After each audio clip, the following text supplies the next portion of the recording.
Una po sa ating mga balita, inilatag mismo ni Pangulong Ferdinand R. Marcos Jr. ang mga ginagawa ng pamahalaan para maprotektahan ang ating mga kababayan at matugunan ang epekto sa Pilipinas ng nagpapatuloy na tensyon sa Middle East. Kabilang na dito ang pangamba ng ilan sa supply ng krudo at inaasahang pagsirit ng presyo nito sa merkado. Ang mga yan alamin natin sa sentro ng balita ni Clazel Padilla live. Angelique, higit 1,400 mga Pilipino na ang nais umuwi ng Pilipinas sa harap yan ng tumitinding giyera sa gitnang silangan.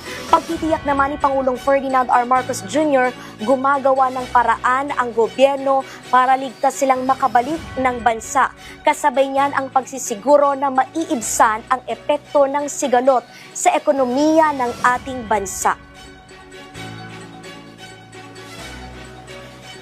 Higit 1,400 mga Pilipino na ang nais umuwi ng Pilipinas mula sa bansang Israel, Abu Dhabi, Jordan, Bahrain at Dubai. Sa gitna ito ng kaliwat ka ng pag-atake at sagupaan ng Israel at Amerika. Sapat ang resources o kakayanan ng gobyerno na mag-deploy ng mga eroplano at sasakyan para sa mga OFW. Pero giit ni Pangulong Ferdinand R. Marcos Jr., masyado pang mapanganib bumiyahe sa lupa at himpapawid dahil sa nagpapatuloy na putukan ng mga bansa sa Middle East. Kahit na kaya nating magkumuha ng eroplano at ipasok, wala tayong magagawa.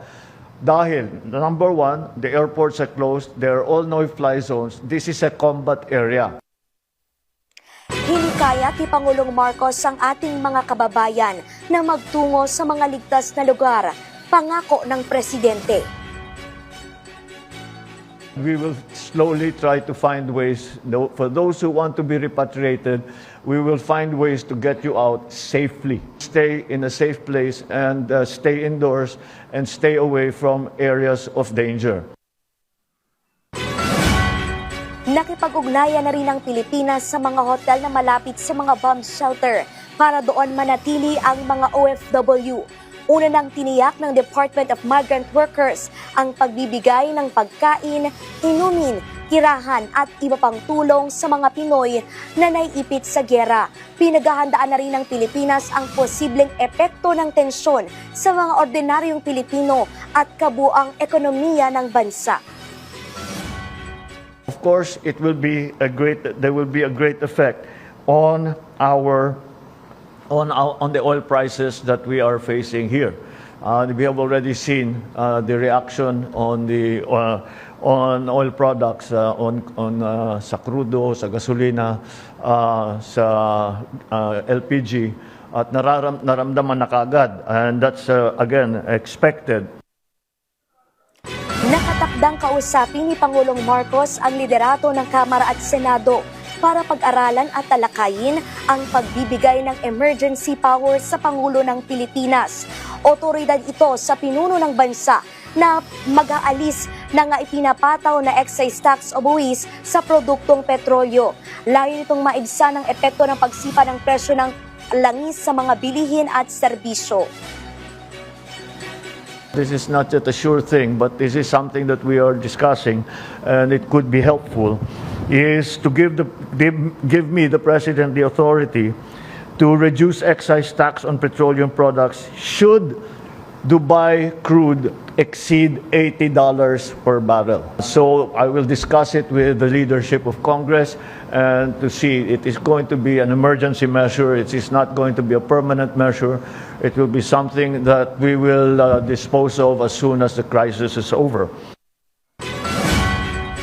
Sa ngayon, sapat pa niya ang supply ng langis sa bansa na abot ng hanggang 2 buwan. Let me assure everyone that we have sufficient supply of oil. Meron tayong stockpile that are approximately 50 to 60 days in terms of gasoline, in terms of fuel oil, and in terms of kerosene. Yung ating mga pinagkukuhanan ng ating mga iba't ibang oil products ay meron din silang stockpile. So that is another potential supply for us. Makikipag-ugnayan din ang gobyerno sa mga oil companies para utay-utayin ang ipapatong na dagdag presyo sa krudo. Magbibigay din ng tulong pinansyal o subsidiya para sa mga magsasaka, mangingisda at tsuper sakaling lumagpas sa $80 ang kada bariles ng petrolyo. Magdideploy din ng libreng sakay sa mga pangunahing kalsada at pipigilan ang taas pasahe sa mga pampublikong sasakyan. So that hindi naman masyadong maramdaman ng working public ang pangyayaring ito. There is also a proposal that we will examine further.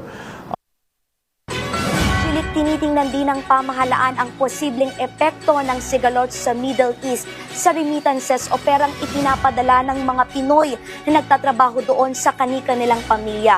Pero ayon kay Pangulong Marcos, nasa 80 hanggang 85% pa naman ng mga Pilipino doon ay nakapagtatrabaho pa. Kung hindi man on-site, ay nasa ilalim naman sila ng work-from-home arrangement.